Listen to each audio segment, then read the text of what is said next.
আল্লাহর নবী বলেন সুদখোর কবর থেকে যখন উঠবে, সুদখোরের হাতের মধ্যে একজন ফেরেশতা একটা অস্ত্র দিবে।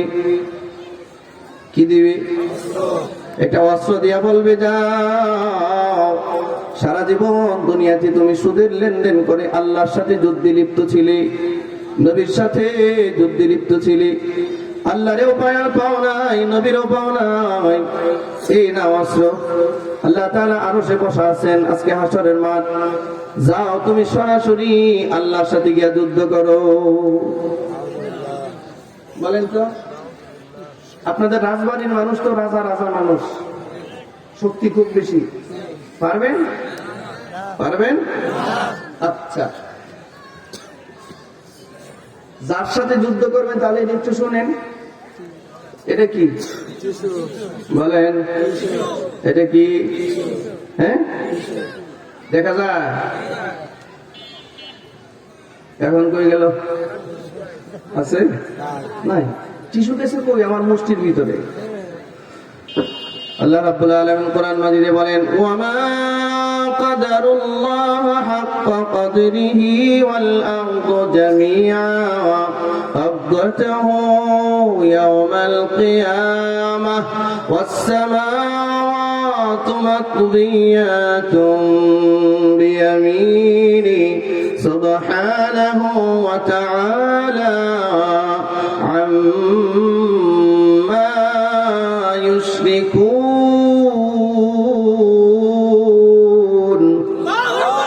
আল্লাহ তাআলা বলেন, হে মানুষ, ওমা কাদারুল্লাহ হাক্কা কদরি, তোমরা আল্লাহর কুদরত চিনো না, তোমরা আল্লাহর ক্ষমতা সম্পর্কে জানো না, তোমরা আল্লাহর হক সম্পর্কে জানো না, তোমরা আল্লাহর শক্তিমত্তা সম্পর্কে জানো না, তোমরা আল্লাহর হক আদায় করো নাই, তোমরা আল্লাহর শক্তিমত্তা সম্পর্কে ধারণাও রাখো না।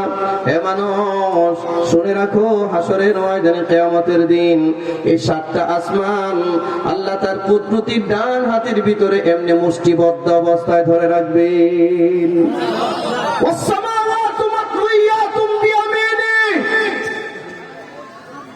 ইয়ামিন বলা হয় ডান হাতকে, ডান দিককে ডান। ডান হাতের ভিতরে সাতটা আসমান এভাবে মুষ্টিবদ্ধ অবস্থায় ধরে রাখবেন আল্লাহ সুবহানাহু ওয়া তাআলা। এই সাতটা জমিন আল্লাহ তার কুদরতি বাঁ হাতের ভিতরে এমনি ধরে রাখবেন।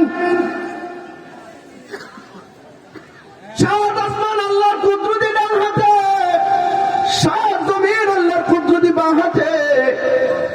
বলুন, সাতটা আসমান যার ডান হাতের মুষ্টির ভিতরে, সাতটা জমিন যার বাঁ হাতের মুষ্টির ভিতরে, এভাবে ধরে রাখবেন। বাইনান নাফাতাইনি আরবাউন, ইসরাফিলের এক ফুৎকার থেকে আরেক ফুৎকারের মাঝে ব্যবধান হবে 40 বছর। 40টা বছর পর্যন্ত আল্লাহ আসমান আর জমিন আল্লাহর কুদরতি হাতের ভিতরে, মুঠোর ভিতরে ধরে রাখবেন। এই যে আল্লাহ সাত আসমান ডান হাতে ধরে রাখবেন, সাত জমিন বাঁ হাতে ধরে রাখবেন, আপনার কি ক্ষমতা আছে এই সত্তার সাথে যুদ্ধ করার? পারবেন? চাইছিল না নমরুদে যুদ্ধ করতে? পারছে? ও আমার মুসলমান ভাই, ও সুদখোর মুসলমান ভাই, হিন্দু সুদ খায় আমার কিচ্ছু যায় আসে না, খ্রিস্টান সুদ খায় কিচ্ছু যায় আসে না, ইহুদি সুদ খায় কিচ্ছু যায় আসে না। এরা এমনিও মুসলমান, কি সুদ খায়, কি ঘুষ খায়, কি মদ খায়, কি জিনা করে, এটা আমার আলোচ্য বিষয় না। আপনি ইমানদার, আপনি মুমিন, আপনি মুসলমান, আপনি যখন সুদ খান তখন আল্লাহ আপনার উপরে খুব বেশি রাগ করে। কারণ ইমানদারের জন্য রাখছেন আল্লাহ জান্নাত, আর বেঈমানের জন্য রাখছেন জাহান্নাম। বেঈমান কি করলো এটা বিষয় নয়, ইমানদার যদি সুদ খায় এটাই হলো বিষয়, ঠিক না? ফেরেশতা বলবেন, যাও আল্লাহর সাথে যুদ্ধ করো। শুধু তাই নয়, সুদখোরের 3 নম্বর শাস্তি, সুদখোর যতদূর পর্যন্ত দেখা যাবে ততদূর পর্যন্ত সুদখোরের পেটটা বড় হবে। আপনারা কি সুবহানাল্লাহ বলবেন না নাউজুবিল্লাহ বলবেন? কথা কম না কেটে। আচ্ছা, এত বড় পেট নিয়ে একটা মানুষ হাঁটাটা খুব সহজ? হ্যাঁ, হাঁটা কি খুব সহজ? মুসলমান ভাইরা আমার, 3 নম্বর শাস্তি সুদ করে। সুদ করে 4 নম্বর শাস্তি। আল্লাহ রাসূল সাল্লাল্লাহু আলাইহি ওয়াসাল্লাম বলেন, একটা টাকা লেনদেন করার কারণে, একটা দিরহামও যদি লেনদেন করে, সুদের সাথে ট্রানজাকশন করে, এ যেন তার মার সাথে 36 বার জিনার গুনাহ করলো। নিজের মার সাথে, নিজের আপন মার সাথে 36 বার জিনার গুনাহ। 1 টাকা সুদ খাইলো, 36 বার জিনার গুনাহ করলো। এই নাউজুবিল্লাহ আসতে বললেন কেন? জোরে বলেন নাউজুবিল্লাহ। খারাপ লাগতেছে? বলেন, এই সমাজে, এই গ্রামের নাম কি? রসুলপুর। কত সুন্দর নাম। এই রসুলপুর গ্রামের কোন দুষ্ট ছেলে যদি আল্লাহ না করুন একবার যদি মার সাথে জেনা করে ফেলে, যদিও বা কোনো মানুষ এটা কল্পনা করতে পারে না, ধরে নিলাম একবারও যদি মার সাথে জেনা করে ফেলে, এটা যদি এই রসুলপুর গ্রামের কোনো মানুষ জানে, এর আস্থা রাখবো? হ্যাঁ, কি এই ভাই কয় জবাই করবো? তার মানে এদের পিটাইতে মাইরেই ফেলাইবে, ঠিক না? একবার মার সাথে জিনা করলে মেরেই ফেলবেন আপনি। আর একটা সুদখোর যে এই রসুলপুর গ্রামে, যাকে আপনাদের গ্রাম বলে আপনারা আরো রেগে যাবেন, আমি অন্য জায়গার কথা বলি, একটা লোক 50 লাখ টাকা সুদে লাগাইলো, মাস শেষে চক্রবৃদ্ধি হারে প্রতি মাসে তার অ্যাকাউন্টে 5 লাখ টাকা ঢুকে। বলুন তো দেখি, তাহলে তার ঘাড়ে কত লক্ষ কত কোটি জেনার গোনা তার ঘাড়ে।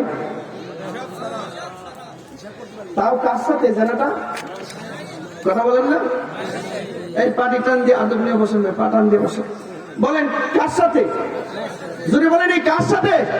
এই কোটি কোটি জেনার গুণাটা কার সাথে? মার সাথে। অথচ এই কোটি কোটি জেনার দায়ে যে লোক আবদ্ধ, এই লোককে আপনি মসজিদের প্রথম কাতারে জায়গা দিচ্ছেন।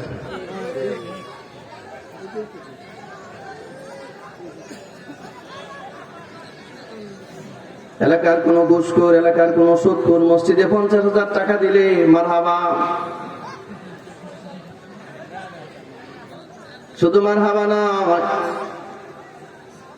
এই সুদখোরকে ডাকতে একেবারে মসজিদের প্রথম কাতারে নিয়ে যায়। শুধু প্রথম কাতারে নয়, পারে না ইমাম সাহেব তার ইমামতির মুসল্লাটাও দিয়ে দেয়। দিয়ে এবার ইমাম সাহেব সুদখোরের ফজিলত বর্ণনা করে, দোয়া করে, আল্লাহ সুদখোরের বাপেরে মাফ করেন, আল্লাহ সুদখোরের মারে মাফ করেন, আল্লাহ সুদখোরের ব্যবসায় বরকত দেন। আপনারা কি আমিন আমিন বলতেছেন? হ্যাঁ, আমিন আমিন বলতেছেন। কি সুন্দর দোয়া। হুজুর, যাত্রার জন্য দোয়া করা যায় না, যাত্রার বাড়িতে দাওয়াত খাওয়া যায় না, যাত্রার হাদিয়া নেওয়া যায় না। কি ভাই, এখন ঠিক তো বলতেছেন। হুজুরের কি করা আছে? হুজুরের তো সিপাই বানাইছেন, ঠিক না? হুজুরে তো বানাইছেন সিপাই, চাকরি থাকবো না, খাওয়া তো দূরের কথা, দোয়া তো পরের কথা। সুদের ব্যাপারে আলোচনা মসজিদে করলে মিটিং বসে যায়। মিটিং বসে হুজুরে বলে, হুজুর সালাম আলাইকুম, জানগা হুজুর জানগা, টেবুসকা কই আছে, ঠিক না?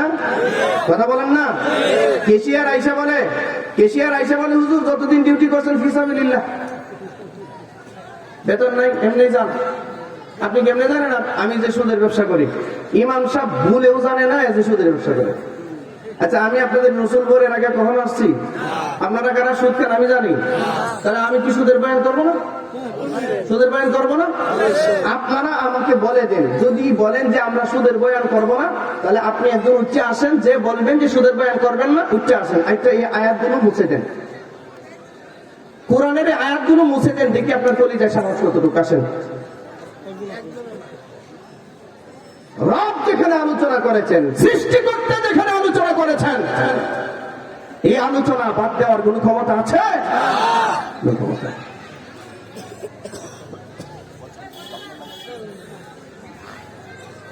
আল্লাহরে ভয় করুন, আল্লাহরে ভয় করুন। ও বান্দা, ও আল্লাহর বান্দা,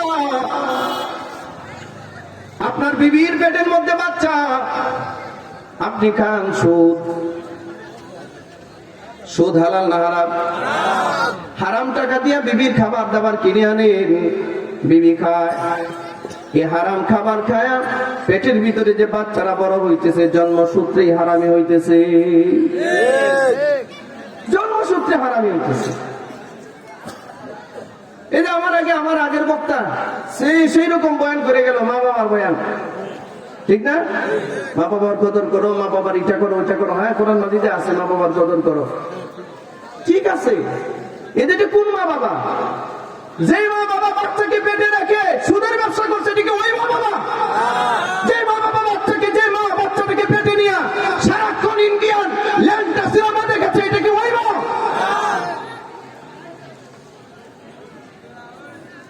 জঘন্য পর্যায়ের মহিলা বাচ্চাটা পেটে আসার পর থেকে নিয়ে প্রত্যেক দিন নিয়ম করে 3 ঘন্টা পর্যন্ত টেলিভিশন দেখেছে, একটা দিনও কোরআন মাজিদ হাতি নিয়ে বসে নাই।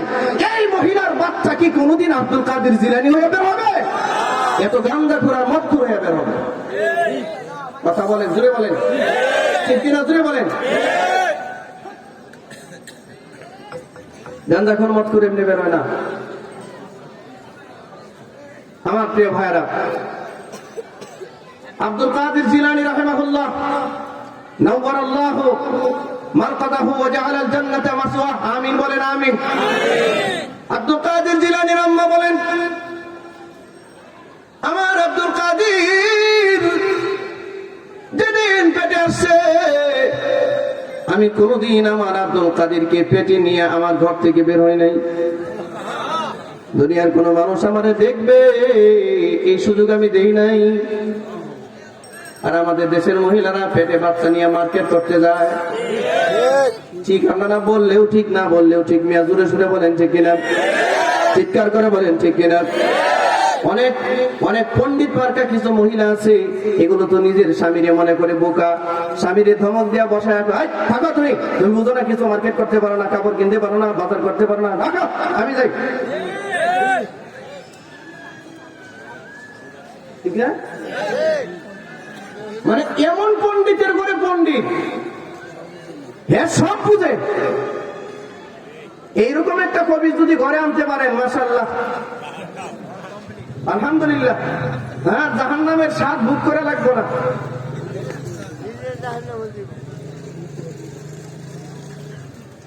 জানি আমার আর দাওয়াত দিতেন না।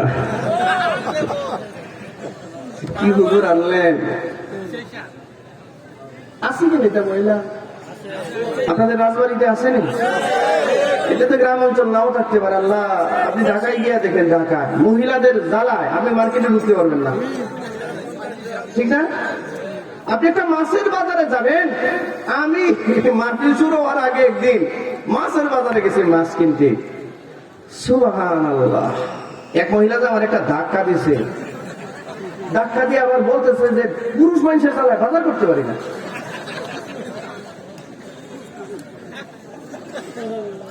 আমি পড়ে যাওয়ার মতো অবস্থা।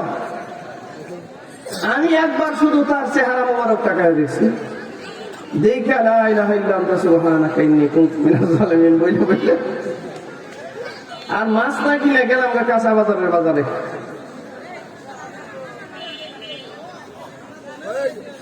কত বড় কবি আব্দুল কাদের জিলানী আম্মা বলেন, যতদিন আমার পেটে আমার আব্দুল কাদের, আমি কোনদিন ঘর থেকে বের হই নাই। শুধু তাই নয়, আমার আব্দুল কাদের ভূমিষ্ঠ হওয়ার পরে, আমার আব্দুল কাদের দুনিয়াতে আসার পরে যে কয় বছর আমি আমার বুকের দুধ পান করাইছি, মা হিসেবে আমার সন্তানকে আমি যে কয় বছর দুধ পান করিয়েছি, কোনদিন ওযু ছাড়া 1 ফোঁটা দুধও আমার আব্দুল কাদেরকে আমি পান করাই নাই। হ্যাঁ, আরো আসতে কোন কথা বুঝেন? এটা বুঝুন, বুঝেন কথা, বুঝুন, বুঝেন ওয়াইন, বুঝেন কথা। কি বলে আব্দুল কাদের জিলানীর মা? বলে আমার পেট থেকে যেদিন বের হয়েছে এরপর থেকে যে কয় বছর আমি দুধ পান করাইছি, এই দুধটাও 1 ফোঁটা দুধ আমি ওযু ছাড়া, নাপাক অবস্থায়, অপবিত্র অবস্থায়, ওযুবিহীন অবস্থায় 1 ফোঁটা দুধ পান করাইনি। আচ্ছা, ওই মহিলার বাচ্চা আব্দুল কাদের হবে না, আপনারটা হবে। আপনি বাচ্চা একটা লটকে রয়েছে বান্দরের মতো, আপনি টাকায় আছেন ইন্ডিয়ান সিনেমার দিকে।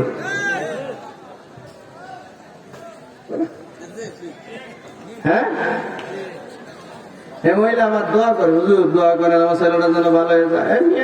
কিতা ভালো হইতো এটা? এর রক্তের মধ্যে হারামি, শয়তানি। একটা গর্ভবতী মহিলা বাচ্চা পেটে নিয়ে যা দেখে, যা বলে, যা খায়, যা শুনে, সবকিছুর প্রতিক্রিয়া বাচ্চার উপরে পড়ে। সব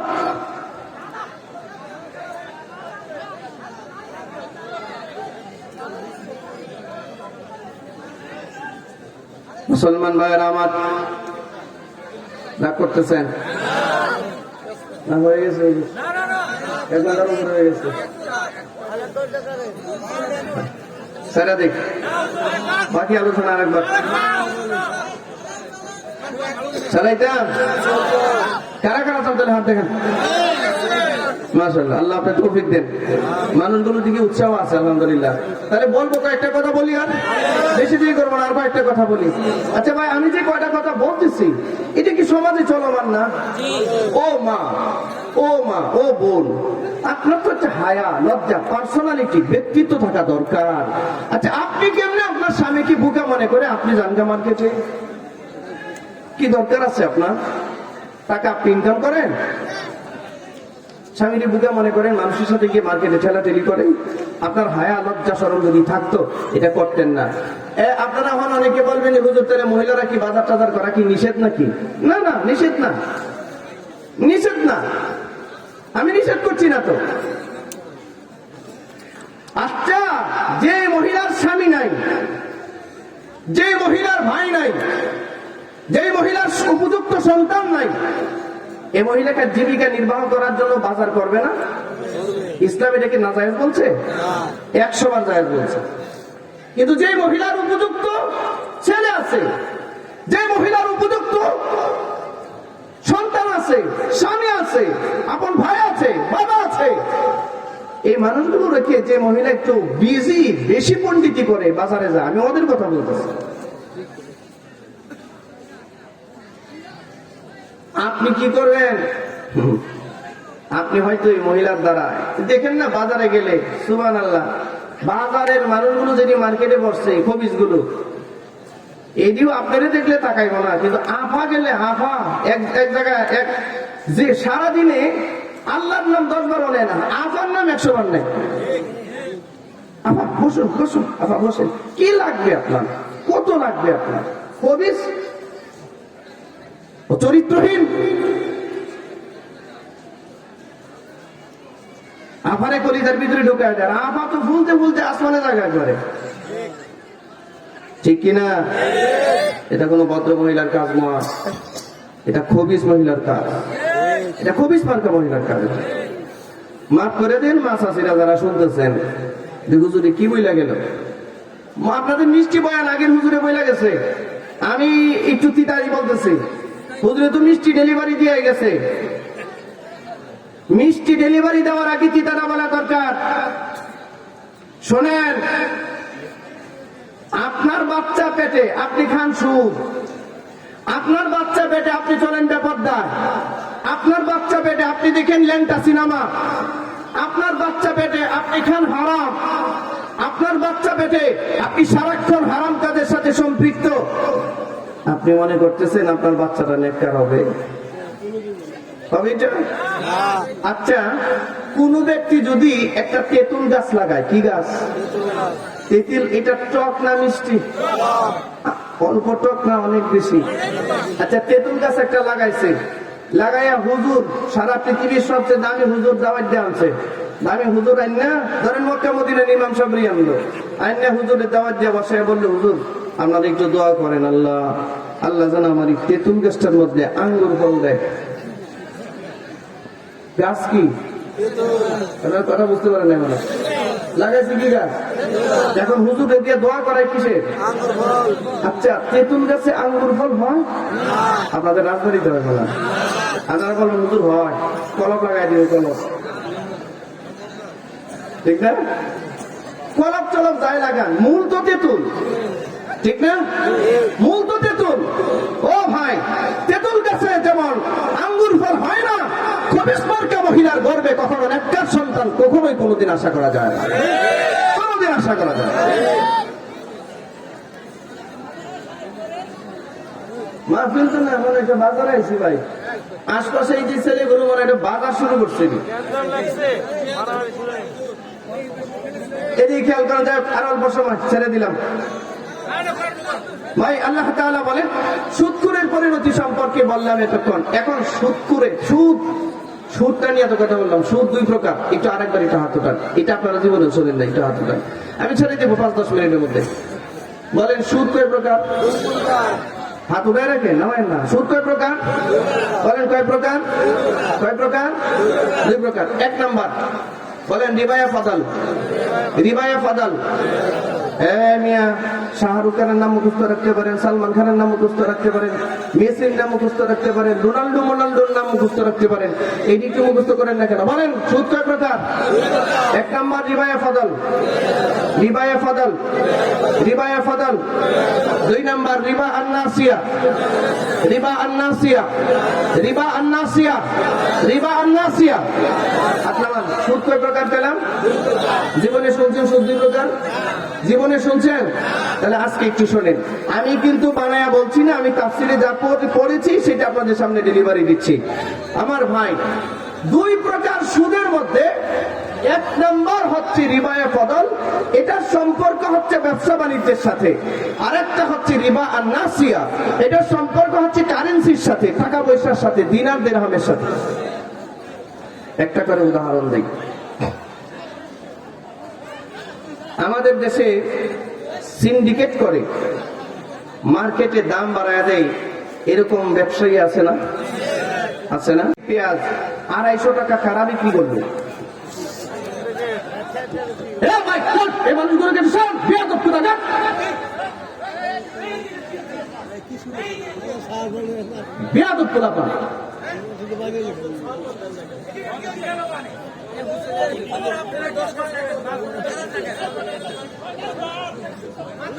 ভাই এদিকে খেয়াল করেন। তাহলে সুদ কয় প্রকার? 1 নাম্বার রিবায়ে ফদল, এটা সম্পর্ক হচ্ছে ব্যবসা বাণিজ্যের সাথে। কিসের সাথে? একটা ব্যবসায়ী সুদখোর হতে পারে, এটা কিন্তু ব্যবসায়ী নিজেও জানে না, নিজেও জানে না। কিভাবে এটা? ধরেন একজন ব্যবসায়ী মানুষের নিত্য প্রয়োজনীয় জিনিসগুলো, যেই জিনিসগুলো মানুষের প্রতিদিন লাগে, আচ্ছা আলু, পেঁয়াজ, রসুন, আদা, মরিচ, লবণ, তেল, ডাল, চাল, এগুলো কি মানুষের দৈনিক লাগে না? আপনাদের লাগে না? এটাকে বলে নিত্য প্রয়োজনীয় জিনিস। কি বলে এটারে? নিত্য প্রয়োজনীয় জিনিস, প্রতিদিন প্রয়োজন পড়ে। এই দৈনন্দিন প্রয়োজনীয় বিষয়গুলো, বস্তুগুলো, খাদ্যগুলো যে সমস্ত ব্যবসায়ীরা সিন্ডিকেট করে, গুদামজাত করে, মার্কেটে একটা কৃত্রিম সংকট তৈরি করে, 30 টাকা কেজির পেঁয়াজ যারা 250 টাকা 300 টাকা বিক্রি করলো, আপনাদের কাছে এরা ব্যবসায়ী পরিচিত পেলেও আল্লাহর কাছে এরা সুদখোর বলে বিবেচিত। এরা 1 নাম্বার সুদখোর। অথচ আমাদের সমাজ 2 নাম্বার সুদখোরের খবর রাখে, 1 নাম্বার সুদখোরের কথা মোটেও জানে না। আমার ভাইরা, আল্লাহ রাসূল সাল্লাল্লাহু আলাইহি ওয়াসাল্লাম আপনি কোন জিনিসটাকে গুদামজাত করে কতদিন পর্যন্ত রাখতে পারবেন, এটার একটা হুদুদ, সীমারেখা নবীজি মানদণ্ড নির্ণয় করে দিয়েছেন। মানুষের নিত্য প্রয়োজনীয় জিনিসগুলো খুব খেয়াল করুন, খুব খেয়াল করুন। মানুষের নিত্য প্রয়োজনীয় জিনিস যেগুলোর নাম বললাম, এই জিনিসগুলোকে কোনো ব্যবসায়ী 40 দিনের অতিরিক্ত, আবার বলেন, বলেন 40 দিনের অতিরিক্ত কোন ব্যবসায়ী গুদামজাত করে ধরে রাখতে পারবে না, এটা জায়েজ নাই। নবীজি বলছেন, তুমি যদি ব্যবসায়ী হও তাহলে তুমি এই মানুষের নিত্য প্রয়োজনীয় জিনিসগুলো সর্বোচ্চ গুদামজাত করতে পারবা 40 দিন। 40 দিন পরে অবশ্যই মার্কেটে তা ছেড়ে দিতে হবে, কারণ অতিরিক্ত আরো 4 মাস 6 মাস রেখে মার্কেটে একটা কৃত্রিম সংকট তৈরি করে ইচ্ছাকৃত ভাবে 30 টাকার পেঁয়াজ কি তুমি যখন 250 টাকা বিক্রি করবা, কিন্তু তুমি কেজি, 30 টাকা কেজি। এই পেঁয়াজ তুমি 250 টাকা 300 টাকা বিক্রি করবা। আলু কিন্তু 10 টাকা কেজি, এই আলু বিক্রি করবা 100 টাকা কেজি। এই সমস্ত ব্যবসা ইসলাম সাপোর্ট করে না। ইসলাম এটাকে রিবায়ে ফদল বলে সাব্যস্ত করেছে, এটাকে হারাম করেছে। কথাটা বুঝাইতে পারছি? তাহলে সুদ কয় প্রকার পাইলাম? 2 প্রকার। 1 নাম্বার সুদ রিবায়ে ফদল। এটা সম্পর্ক কিসের সাথে? ব্যবসার সাথে। কিসের সাথে? ব্যবসার সাথে। আমার ভাইরা, গত কয়েক বছর আগে হঠাৎ করে মার্কেটের লবণের দাম বেড়ে গেছিল না? আপনাদের রাজবাড়িতে কি রকম হয়েছিল? 30 টাকা 25 টাকার লবণ 150 টাকা বিক্রি করছে, 250 টাকাও বিক্রি করছে, ঠিক না? আচ্ছা, আমাদের দেশের মানুষ কি খালি লবণ খায়? লবণ কি বিদেশ থেকে আনা লাগে? বরঞ্চ আমাদের দেশের লবণ আর বিদেশে রপ্তানি করি আমরা, ঠিক কিনা যদি বলেন? তাহলে হঠাৎ করে মার্কেটে যে সমস্ত ব্যবসায়ীরা লবণটাকে গুদামজাত করে, হঠাৎ করে মার্কেটে একটা কৃত্রিম সংকট করে, মানুষের মধ্যে একটা ভীতি তৈরি করে, ভীতি সঞ্চার করে, সাধারণ মানুষগুলোর পকেট কেটে 30 টাকা কেজি লবণ 150 টাকা কেজি বিক্রি করেছে, 200 টাকা কেজি বিক্রি করেছে। আপনাদের কাছে এরা ব্যবসায়ী হলেও আল্লাহর কাছে এরা সুদখোর। এটাকে বলে রিবায়ে ফদল।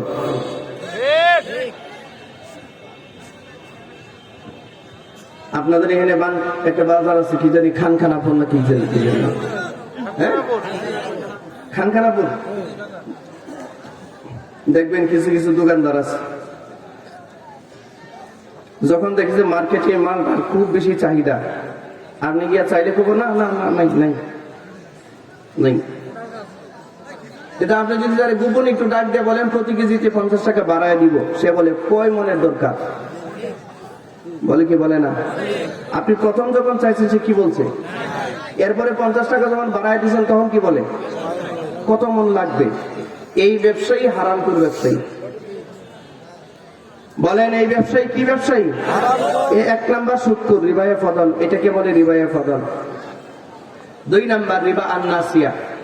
এটা সম্পর্ক টাকার সাথে, কারেন্সির সাথে।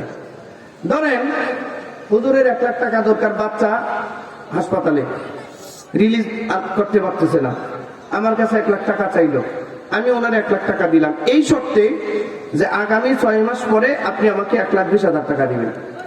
কয় হাজার? 1,20,000।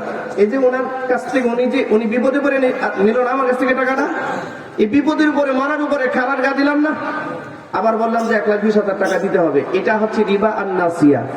এটা হচ্ছে রিবা আন-নাসিয়া। এটা হচ্ছে 2 নাম্বার রিবা, যেটা আমাদের সমাজে ব্যাপকভাবে পরিচালিত হচ্ছে, ঠিক কিনা? যেটার সাথে এলাকার মানুষ খুব সম্পৃক্ত। কিন্তু ব্যবসায়ীরাও যে সুদখোর হয়, এরাও যে সুদখোর হয়, এটা ব্যবসায়ীরা নিজেও জানে না। আমার ভাই, আজকের আলোচনার দ্বারা ব্যবসায়ী যে সুদখোর হয়, আপনারা কি এটা বুঝতে সক্ষম হয়েছেন? এবার একটা হাদিস শোনাই, শুনুন। ব্যবসায়ীদের ব্যাপারে আল্লাহর নবীর একটা হাদিস। আল্লাহ রাসূল বলেন, التاجر الصدوق الأمين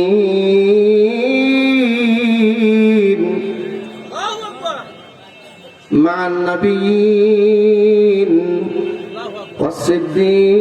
والصديقين والشهداء والصالحين। আল্লাহ রাসূল সাল্লাল্লাহু আলাইহি ওয়াসাল্লাম বলেন, একজন সত্যবাদী ব্যবসায়ী যে মাল আনার সময় বেশি আনে না, কাস্টমারকে দেওয়ার সময় কম দেয় না, ঠকায় না, যে মালের মধ্যে কৃত্রিম সংকট করে, মার্কেটে কৃত্রিম সংকট তৈরি করে 10 টাকার পণ্য 200 টাকা বিক্রি করে না, এরকম ব্যবসায়ীর ব্যাপারে আল্লাহ তাআলা বলেন, একজন সত্যবাদী ব্যবসায়ী, হোক ছোট ব্যবসা, হোক মেজো ব্যবসা, হোক ছোট ব্যবসা, হোক মাঝারি ধরনের ব্যবসা, হোক সর্বোচ্চ পর্যায়ের ব্যবসা, এই ব্যবসায়ী যেমন 1000 কোটি টাকার ব্যবসা তারা করে, তারাও ব্যবসায়ী। আবার খানখানাপুর বাজারের মধ্যে কি জানি রাজবাড়ী বাজারের মধ্যে, রাজবাড়িতে যারা বুট বিক্রি করে, রাজবাড়িতে যারা বুট বিক্রি করে, রাজবাড়িতে যারা চানাচুর বিক্রি করে, রাজবাড়িতে যারা মুড়ি বিক্রি করে, রাজবাড়িতে যারা বাদাম বিক্রি করে, বাদাম সর্বসা করলে তার 1000 কি 1500 টাকা পুঁজি আছে, ঠিক না জুড়ে বলেন? এই যে 1000 টাকা 1500 টাকা তার পুঁজি, সেও বাদাম বিক্রি করে, বুট বিক্রি করে। ওই লোকটা যদি আনার সময় বেশি না আনে, দেওয়ার সময় কাস্টমারকে না ঠকায়, এই লোকটা লোকটাও একটা ব্যবসায়ী, হতে পারে একজন নিম্নমানের ব্যবসায়ী। আল্লাহ নবী বলেন এই ব্যবসায়ী যদি তার ব্যবসায় সততা রক্ষা করে, এরকম একটা বাদাম বিক্রেতা, এরকম একটা মুড়ি বিক্রেতার হাসর হয়ে যাবে নবীদের সাথে। তার হাসর হবে সমস্ত আম্বিয়া কেরামদের সাথে। মহান নবী আল্লাহ নবী বলেন তার হাসর হবে সমস্ত নবীদের সাথে। সমস্ত নবী বলতে বোঝানো হয়েছে আদম আলাইহিস সালাম থেকে নিয়ে মুহাম্মদুর রাসূলুল্লাহ সাল্লাল্লাহু আলাইহি ওয়াসাল্লাম পর্যন্ত যত নবী রাসূল পৃথিবীতে অতিবাহিত হয়েছেন, 100 লক্ষ নবী রাসূলদের সাথে তার হাসর হবে। মান নবীন ওয়া সিদ্দিকিন। 2 নম্বরে বলেন সমস্ত সিদ্দিক যারা আছে, সত্যবাদী যারা আছে, সমস্ত সিদ্দিকদের ভিতরে, সত্যবাদীদের ভিতরে 1 নম্বর যার নাম উচ্চারণ করতে হয় তিনি হচ্ছেন আবু বকর সিদ্দিক রাদিয়াল্লাহু তাআলা আনহু। ঠিক কিনা জোরে বলেন। এই আবু বকর, যে আবু বকরের ব্যাপারে নবীজি বলেছেন আমার আবু বকর যদি জান্নাতে পা না রাখে, সাধারণ কোন উম্মত কখনোই জান্নাতে পা রাখতে পারবে না। আল্লাহু আকবার জোরে বলুন। আমার আবু বকরকে জান্নাতের 8টা দরজা ডাকতে থাকবে, ইয়া আবা বকর তাআল ইলাহিন উদখুলুহা বিসালাম। আবু বকরকে ডাকবে জান্নাতের 8টা দরজা। 8টা দরজা ডেকে বলবে আবু বকর এদিকে আসেন, আমার ভিতর দিয়ে প্রবেশ করেন, আমার ভিতর দিয়ে শান্তি সহিত প্রবেশ করেন। মুসলমান ভাইরা আমার, আজকে আমাদের সমাজে এমন কিছু মানুষ পাওয়া যায় যারা আবু বকর সিদ্দিকের মতো মহান ব্যক্তির গালাগালি করে। ঠিক কিনা জোরে বলেন। আবু বকরকে গালি দেয়, ওমরকে গালি দেয়, উসমানকে গালি দেয়, আলীকে গালি দেয়, রিদওয়ানুল্লাহি তাআলা আলাইহিম আজমাইন।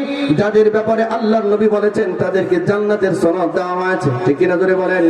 আল্লাহর পক্ষ থেকে 10 জন সাহাবীকে জীবিত অবস্থায় জান্নাতের সুসংবাদ দেওয়া হয়েছে। আল্লাহর নবী বলেন এই 10 জনের ভিতরে 1 নম্বর যার নামটা উচ্চারণ করতে হয় তিনি হচ্ছেন হযরত আবু বকর রাদিয়াল্লাহু তাআলা আনহু। 2 নম্বর হযরত ওমর রাদিয়াল্লাহু তাআলা আনহু। 3 নম্বরে হযরত উসমান রাদিয়াল্লাহু তাআলা আনহু। 4 নম্বরে হযরত আলী কাররামাল্লাহু ওয়াজহু। এই নামগুলো নিয়ে আমাদের সমাজে কিছু মানুষ আছে, এই নামগুলোর উপরে অভিশাপ দেয়, আবু বকরকে নিয়ে গালাগালি করে। এই মিয়া তুমি আবু বকরকে চিনো নাকি? আবু বকরের সম্পর্কে কথা বলো, তোমার লজ্জা লাগে না? আবু বকর সম্পর্কে কেউ যদি বাজে মন্তব্য করে, ওরে টান দিয়ে জিহ্বাটা কেটে দিয়েন। এর জিহ্বা কেটে দেওয়া দরকার। এখনো পর্যন্ত রাসূলুল্লাহ সাল্লাল্লাহু আলাইহি ওয়াসাল্লামের ঠিক বুক বরাবর ডান পাশে যার কবরটা মসজিদে নববীতে আছে, সেই কবরটা হযরত সিদ্দিক আকবর আবু বকরের কবর। আল্লাহু আকবার বলবেন না? জোরে বলেন আল্লাহু আকবার। নবীজির সিনা বরাবর খুব খেয়াল করুন, নবীজির বুক বরাবর ডান পাশে যেই কবরটা মসজিদে নববীতে এখনো আছে, এই কবরটা কার? এমনি হয় না এই কবর। হযরত আবু বকরের কবরের ব্যাপারে আমরা পড়েছি, হযরত আবু বকরের ইন্তেকালের আগে সাহাবায়ে কেরামকে ডাকছে। আবু বকর তার নিজের সন্তানকে ডাকছেন, হযরত আব্দুর রহমান ইবনে আবু বকরকে। হযরত ওমরকে ডাকছেন, হযরত আলীকে ডাকছেন, হযরত উসমানকে ডাকছেন। বিভিন্ন সাহাবীদেরকে ডেকে বলছেন, বিশেষ করে হযরত ওমরকে বললেন, ওমর আমার ইন্তেকালের পরে আমার মন চায় আমার লাশটা তোমরা নবীজির পাশে দাফন করো। আমার মনে চায় নবীর পাশে ঘুমাইতে, কারণ সারাটা জীবন আমি নবীর সাথেই ছিলাম। হিজরতের রাতেও আমি নবীর সাথে ছিলাম, গারে সুরের ভিতরেও আমি নবীর সাথেই ছিলাম। সাপ আমারে দংশন করে সারা শরীর বিষাক্ত বানিয়ে দিয়েছিল, তখনও আমি উফ আহ শব্দ করি নাই, আমি সাথেই ছিলাম। আরে আমার নবী হওয়ার আগেও আমি নবীর সাথেই ছিলাম, নবী হওয়ার পরেও আমি নবীর সাথেই ছিলাম। ওমর রে, আমার মন চায় আমার শেষবারের ঘুমটা আমি আমার নবীর সাথে ঘুমাতে চাই। আমার ইন্তেকালের পর আমারে তোমরা নবীর পাশে দাফন করে দিও। আমি জানি এই জায়গাটা নবীর বিবিদের জন্য বরাদ্দ, আমি নবীর কাছ থেকে অনুমতি নিতে পারি না। ও আবু ওমর, একটা কাজ করো, একটা কাজ করো, আমার ইন্তেকালের পরে ইচ্ছে করে জোর করে নিয়ে এই তালাটা খুলে তোমরা আমাকে এখানে দাফন করে দিও না। আমার মরা লাশটা সাদা কাফন দিয়ে পেঁচায়া জানাজা শেষ করে তোমরা আমার লাশটা রওজায়ে আতহারে নবীজির রওজার সামনে নিয়ে নবীজি একটু সালাম দিয়ে বলল, আসসালাতু আসসালামু আলাইকা ইয়া রাসূলুল্লাহ। আল্লাহর নবী সালাম দিয়া বলবা, আপনার আবু বকর আপনার পাশে ঘুমাতে চায়। আমার লাশটা নবীর রওজার সামনে নিয়ে সালাম দিয়া নবীজির কাছে অনুমতি চায়। যদি রওজার ভিতর থেকে আওয়াজ আসে, যদি রওজার ভিতর থেকে আওয়াজ আসে, আর যদি রওজায়ে আতহারের দরজাটা খুলে যায়, অটোমেটিক খুলে যায়, আর যদি রওজার ভিতর থেকে আমার নবী আমাকে তার পাশে ঘুমাবার অনুমতি দেয়, যদি তোমরা কোনো আওয়াজ শুনতে পারো তবে আমার নবীর পাশে শোয়া দিও। আর যদি দরজা না খুলে, আর যদি রওজার ভিতর থেকে বিশ্ব নবী সাল্লাল্লাহু আলাইহি ওয়াসাল্লাম যদি কোনো আওয়াজ না দেন, ওমর রে আমার নবীর পাশে শোয়াইতে হবে না, আরবের যে কোনো মরুভূমির মধ্যে আমারে দাফন করে দিও, আমার কোনো কষ্ট থাকবে না। হযরত আবু বকরের ইন্তেকালের পর হযরত আবু বকরের জানাজা পড়াইয়া হযরত আবু বকরের লাশটা খাটিয়ার মধ্যে নিয়ে নবীজির রওজার সামনে গিয়ে সালাম দিলেন, আসসালাতু আসসালামু আলাইকা ইয়া রাসূলুল্লাহ। সালাম দিয়ে ওমর নবীজি বলেন, ওগো আল্লাহর নবী, সারা জীবন আপনার আবু বকর আপনার সাথেই ছিল। আপনার আবু বকর ওসিয়ত করেছে ইন্তেকালের পরে আপনার পাশে শোয়ার জন্য। যদি অনুমতি দেন শোয়াইতে বলছে, অনুমতি না দিলে যেখানে পারি সেখানে আবু বকরকে দাফন করে দেব। ওগো নবীজি, আপনার আবু বকর আপনার পাশে ঘুমাইতে চায়। ও দুনিয়ার মুসলমান, হযরত ওমর যখন নবীর সালাম দিয়েছেন, সাথে সাথে রওজায়ে আতহারের যে তালা চাবি ছিল, তালাটা অটোমেটিক ঠাস ঠাস করে খুলে গেছে। এই জোরে বলেন সুবহানাল্লাহ। অটোমেটিক ঠাস ঠাস করে তালাটা খুলে গেছে। রওজার ভিতর থেকে আওয়াজ আসতেছে, ইয়া উমর উদখুলু, হে উমর আমার বন্ধুরে, আমার খলিল রে আমার পাশে ঢুকাও, আমার পাশে শোয়া দাও। আল্লাহু আকবার বলেন, জোরে বলেন আল্লাহু আকবার। এই জবান খুলে চিৎকার করে বলেন আল্লাহু আকবার। আবু বকরের লাশটা নবীর পাশে দাফন ইচ্ছাকৃতভাবে হয় নাই, নবীর পারমিশন নিয়ে নবীর পাশে দাফন করা হয়েছে। সেই আবু বকরকে আপনি গালি দেন, আপনার একটু বুকটা কাঁপে না? সেই উমরকে আপনি গালি দেন, আপনার বুকটা একটু কাঁপে না? আপনি সেই উসমানকে গালি দেন, সে আলী রাদিয়াল্লাহু তাআলা আনহুকে গালি দেন, যাদের শ্রদ্ধা আমাদের হৃদয়ের ভিতরে বসবাস করে। ঠিক না? জোরে বলেন। ও দুনিয়ার মুসলমান, সেই আবু বকরের সাথে একজন সত্যবাদী ব্যবসায়ীর হাসর হবে। আল্লাহু আকবার বলেন। মান নবিয়্যিন ওয়াস সিদ্দীকিন ওয়াস শুহাদা। 3 নাম্বার আল্লাহর নবী বলেন তার হাসর হয়ে যাবে শহীদদের সাথে। শহীদদের ভিতরে সাইয়্যিদুশ শুহাদা হচ্ছেন হযরত আমির হামজা। যে আমির হামজার মতো হয়তো আপনার শাহাদাত নসিব হবে না, কিন্তু আপনি একজন সত্যবাদী ব্যবসায়ী হলে আপনার হাসরটা হযরত আমির হামজার সাথে হবে। সুবহানাল্লাহ বলেন। ওয়াস সালিহিন। 4 নাম্বার হচ্ছে যারা নেককার মানুষ। নেককার মানুষ কারা? নেককার মানুষ উম্মতের প্রথম শ্রেণীর মানুষ যারা। নেককার মানুষ হযরত আবু হানিফা, নেককার মানুষ ইমাম আযম আবু হানিফা, নেককার মানুষ ইমাম শাফিঈ, নেককার মানুষ ইমাম আহমদ ইবনে হাম্বল, নেককার মানুষ হযরত ইমাম মালিক রাহিমাহুল্লাহ, নেককার মানুষ হযরত হাসান বসরি, নেককার মানুষ হযরত রাবিয়া বসরি, নেককার মানুষ জুনাইদ বাগদাদি, নেককার মানুষ বাইজিদ বুস্তামি, নেককার মানুষ আব্দুল কাদের জিলানী, নেককার মানুষ খাজা মুঈনুদ্দিন চিশতি আজমিরি রাহমাতুল্লাহি আলাইহি, নেককার মানুষ খাজা নিজামউদ্দিন আউলিয়া রাহমাতুল্লাহি আলাইহি, নেককার মানুষ শাহজালাল রাহমাতুল্লাহি আলাইহি, নেককার মানুষ শাহপরান রাহমাতুল্লাহি আলাইহি, নেককার মানুষ শাহ আলী রাহমাতুল্লাহি আলাইহি, নেককার মানুষ শাহ মাখদুম রাহমাতুল্লাহি আলাইহি, ভাই, নেককার মানুষ শাহ সুলতান রাহমাতুল্লাহি আলাইহি, এই মানুষগুলো ইতিহাসের পাতা নেককার হিসাবে আছে, ঠিক কিনা জুড়ে বলেন। আপনি আব্দুল কাদের হতে পারবেন না, আপনি হাসান বসরি রাবিয়া বসরি হতে পারবেন না, আপনি হযরত ইমাম আযম হতে পারবেন না, ইমাম আহমদ ইবনে হাম্বল আপনি হতে পারবেন না, কিন্তু একজন সত্যবাদী ব্যবসায়ী হন, আপনার হাসরটা এই সমস্ত নেককার মানুষদের সাথে হয়ে যাবে। আল্লাহু আকবার বলুন। এজন্য আল্লাহর নবী বলেন, আত-তাজিরুস সুদুকুল আমিন।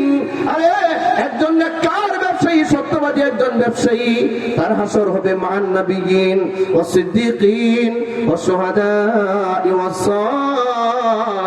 সালিহিন। রাসূল বলেন একজন সত্যবাদী ব্যবসায়ীর হাসর নবীদের সাথে, সমস্ত সিদ্দিকদের সাথে, সমস্ত শহীদদের সাথে, সমস্ত নেককার মানুষের সাথে হাসর হয়ে যাবে। সুবহানাল্লাহ। ব্যবসাটা হক পথে আনা দরকার আছে কিনা? বলেন, ব্যবসাটা সৎ পথে আনা দরকার আছে কিনা? কি দরকার ব্যবসার মধ্যে এত চাতুরি করা? 10 টাকার আলু 100 টাকা কেন বিক্রি করে মানুষের পকেট কাটেন? 30 টাকার পেঁয়াজ কেন 250 টাকা 300 টাকা বিক্রি করেন? এই একটা সপ্তাহে 10টা দিনে বাংলাদেশের মার্কেট থেকে 10 দিনে হাজার হাজার কোটি টাকা মানুষের পকেট কেটে নিয়ে গেছে ব্যবসায়ীরা। নিয়াই হজের নিবন্ধন করছে।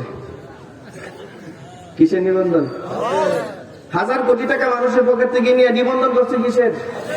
এবার হজে যাবে, হজ থেকে এসে উনি একদম নিষ্পাপ হয়ে যাবে। যতগুলো মানুষের টাকা এই সিন্ডিকেট করে কোন সিস্টেমের মাধ্যমে সাধারণ জনতার পকেট থেকে টাকাগুলো নিয়ে গেছে, প্রত্যেকটা মানুষের হক নষ্ট করেছে, এটা হক করে রিবাবকে নষ্ট করেছে সে। এই টাকা ফেরত দেওয়ার আগ পর্যন্ত এ যদি কাবার দরজা খুললা কিয়ামত পর্যন্ত কাবার ভিতরে শুয়ে থাকে, এর মতো বেঈমানকে, এর মতো বান্দার হক বিনষ্টকারীকে আল্লাহ মাফ করবে না, কোনোদিনও মাফ করবে না আল্লাহ। বোনের হক গুলো মাইরা দিয়া 50 লাখ টাকা হক মারছে বোনদের 10 কাঠা জায়গা বিক্রি করে 10 লাখ টাকা গেছে হজ করতে। বোনের সম্পদ দিচ্ছে হজ করে এসে আলহাজ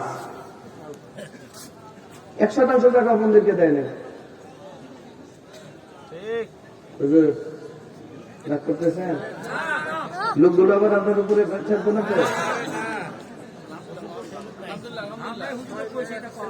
সম্মানিত হাজরিন, আছে না এরকম মানুষ? বাবা, দেখা যাওয়া সম্পত্তির অংশ সবটুকুন ফরজ একটা বিধান, শুরুতে বলছিলাম, ঠিক কিনা? বোনদের সম্পদ মারছেন, ভাইয়ের সম্পদ মারছেন, প্রতিবেশীর সম্পদ মারছেন, কারোরটা না বুঝাইয়া দিয়া হজ করে এসে আলহাজ হয়ে গেলেন গা। মসজিদে 50,000 টাকা দিয়ে দাতা হয়ে গেলেন গা। বিষয়টা কি এত সহজ? বোনদের হক তো কিছু মনেই করে না সমাজের মানুষ, কিছু মনেই করে না, বরঞ্চ আরো বলে কে বাবা সম্পদের অংশ নিতে নাই, অংশ নিলে ধ্বংস হয়ে যেতে হয়। হ্যাঁ, বাবা সম্পদের অংশ নিতে নাই, অংশ নিলে বংশ থাকে না। আচ্ছা, আমাদের দেশে মহিলাগুলো তো সহজ সরল, যখন বলে অংশ নিলে বংশ থাকে না, মহিলাগুলো ভয় পায় যায়, হয় কিনা? বলে ভাই আমার সম্পদ দরকার নাই, আমার বাচ্চা কাচ্চা জীবিত থাক, ঠিক না? বাবার সম্পত্তির অংশ নিলে বংশ থাকে না, কথাটা কত % সত্য? বাবার সম্পদ নিলে অংশ, মানে বাবার সম্পদের অংশ নিলে বংশ থাকে না, কথাটা কত % সত্য? না 100% মিথ্যা? কত % মিথ্যা বলেন? 100% মিথ্যা কথা। আচ্ছা, বাবার সম্পদে বোনদের হক কতটুকু? একটু আরেকবার কষ্ট করে হাতটা উঠান তো, বয়ান শেষ, আমার বয়ান শেষ। ওঠান, বলেন বাবার, সবাই বলেন বাবার রেখে যাওয়া সম্পত্তিতে 2 বোন যা পাবে সমপরিমাণ, 1 ভাই, একটা আঙ্গুল ধরেন, একটা আঙ্গুল ধরেন, সমপরিমাণ 1 ভাই তা পাবে। আপনার আচ্ছা হযরত, আপনারা বলেন তো এই বিধানটা আমি বানায় বলছি না কোরআন মাজিদ আল্লাহ দিয়েছেন? ফারাইজের এই বিধানটা আমি দিছি না আলেমরা বানাইছেন, আল্লাহ দিয়েছেন।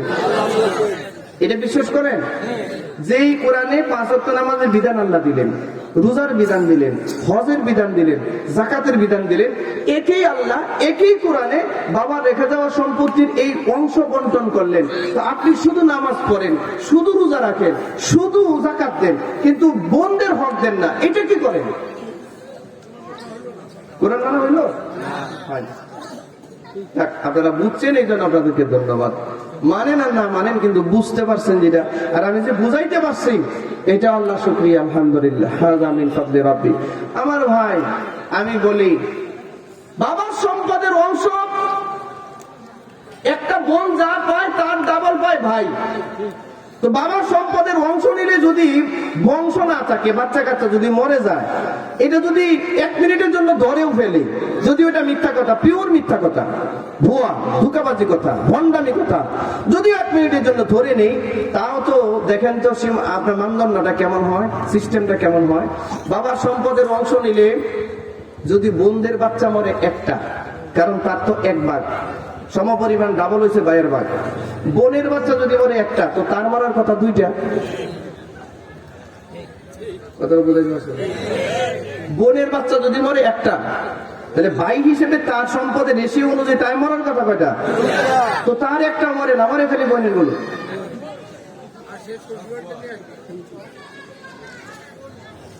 বলেন বন্ডামি, বন্ডামি, এটা বন্ডামি, ধোকাবাজি। হাজি সাহেব হইল ধোকাবাজ হাজি সাহেব, আপনি নামাজি হইল ধোকাবাজ নামাজি, আপনি যত বড় দাতাই হন, আপনি ধোকাবাজ দাতা। আগে বোনের হকগুলো বুঝাইয়া দেন, আগে বোনের হকগুলো বুঝাইয়া দেন, পরে বাকিগুলো করেন।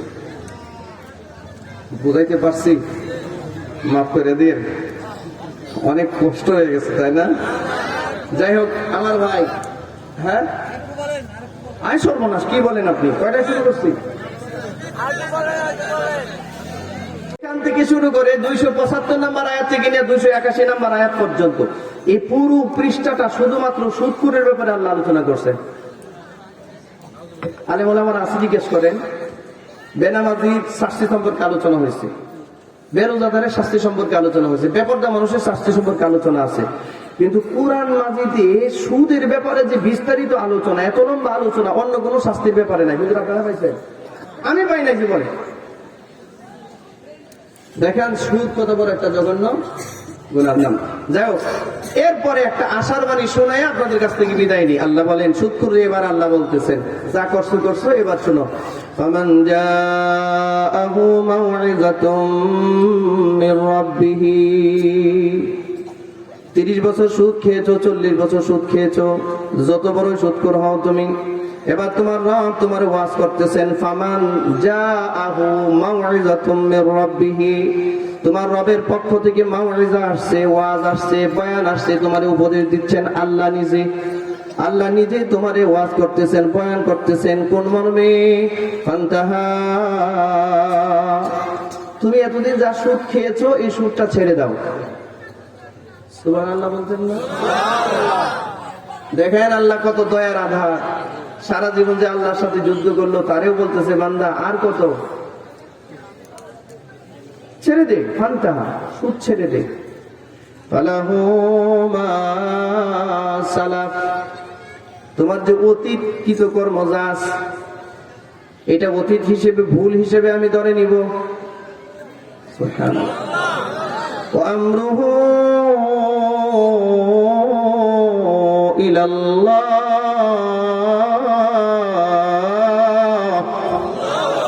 আমি আল্লাহ তোমার সব দায়িত্ব নিব। আসতে বললেন 70টা বছর, 80টা বছর, 40টা বছর আল্লাহর সাথে যুদ্ধ করার পরেও আল্লাহ তারে নিরাশ না করে বলে বান্দা রে আর কত, ছেড়ে দে সুদ, আমি তোর অতীতটাকে ভুল হিসেবে ধরে নিব। ও আমরুহু ইলাল্লাহ, আর তোর যত দায়িত্ব আছে দুনিয়া এবং পরকালের সব দায়িত্ব আমি আল্লাহ গ্রহণ করব। একটা সুদখোরের প্রতি এর চেয়ে বড় মহব্বতের, এর চেয়ে বড় দয়া আর হতে পারে? বলেন আর হতে পারে? হ্যাঁ। এরপরে আর একটা শেষ সতর্কবাণী আল্লাহ তারে দিলেন। এবার বলতেছেন এত বড় অফার দিলাম, এরপরে যদি তুমি না শোনো, আল্লাহ বলেন ওয়ামান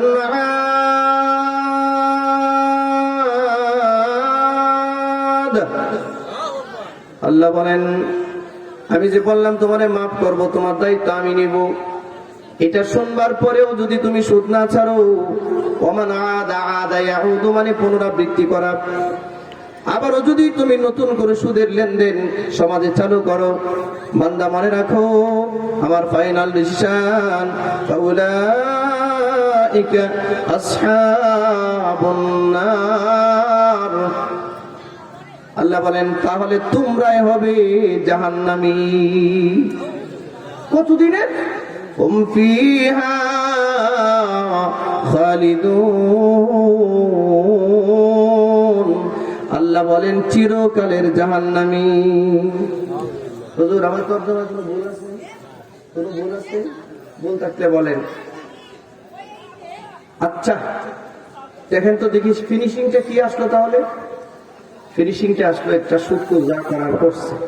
আল্লাহ মহব্বত নিয়ে ডাক দিয়া বলেন, হে শুকর ফামান জাআহু মাউত, তুমি মার সাথে জিনা করছো, এই তুমি মার সাথে জিনার গুনায় লিপ্ত হয়েছো, তুমি আমার সাথে যুদ্ধ করেছো, তুমি আমার হাবিবের সাথে নবীর সাথে যুদ্ধ করেছো। আরে তোমারে তো সমাজের কোনো মানুষ দেখতে পারে নাই, তোমারে সমাজের একটা কুকুর পর্যন্ত সহ্য করতে পারে নাই, তারপরে আমি আল্লাহ তোমারে নিরাশ করছি না। আমি বলছি ফামান জাআহু মাউইযাতুম মির রাব্বিহি, আমি রব হিসেবে তোমাকে ওয়াজ করতেছি, ফান্তাহা, তুমি সুদ ছাড়ো, এই মুহূর্তে সুদ ছাড়ো, আর সুদের ব্যবসা করবে না বলে ইরাদা করো, পাক্কা ইরাদা করো। ফালাহু মা সালাফ, তোমার অতীতের যত গুনাহগুলো আছে সব আমি অতীতের ভুল হিসেবে ধরে নিব। ওয়া আমরুহু ইলাল্লাহ, আর আমি আল্লাহ তোমার দুনিয়া আখিরাতের সব দায়িত্ব আমি গ্রহণ করব। ওয়া মান আদা ফাউলাইকা আসহাবুন নার হুম ফিহা খালিদুন। আর যদি আমার এত সুন্দর প্রতিশ্রুতি পাওয়ার পরেও যদি সুদ না ছাড়ো, নতুন করে আবারও সুদের ব্যবসা করো, এই রসুলপুর গ্রামের কোন সুদখোর যদি শুনে থাকেন, কোন এলাকার কোন মানুষ যদি এই কথা শুনে থাকেন, এই রেকর্ড হচ্ছে, সারা পৃথিবীর কোন সুদখোর যদি আমার এই কথা শুনে থাকেন, শুনে রাখুন আল্লাহ বলছেন সারা জিন্দেগীর গুনাহ আল্লাহ মাফ করবেন। এই কথাটা শোনার পরেও যদি আল্লাহ আপনার দায়িত্ব নিবেন, এটা শোনার পরেও যদি নতুন করে আপনি সুদের ব্যবসা করেন, তো আপনার উদ্দেশ্যে আল্লাহ বলেছেন ওমান আদা ফাউলাইকা আসহাবুন নার হুম ফিহা খালিদুন, তাহলে তোমরাই হবে জাহান্নামী এবং চিরকালের জাহান্নামী। জোরে বলে নাউযুবিল্লাহ। আল্লাহ এই সুদের মতো ভয়াবহ পাপ থেকে সমাজকে আপনি হেফাজত করুন, আমাদেরকে হেফাজত করুন। আল্লাহ এই মুসলিম উম্মাহকে আপনি হেফাজত করুন। আপনারা আমার কথা রাগ পেয়েছেন? অনেক হার্ড কথা বলেছে।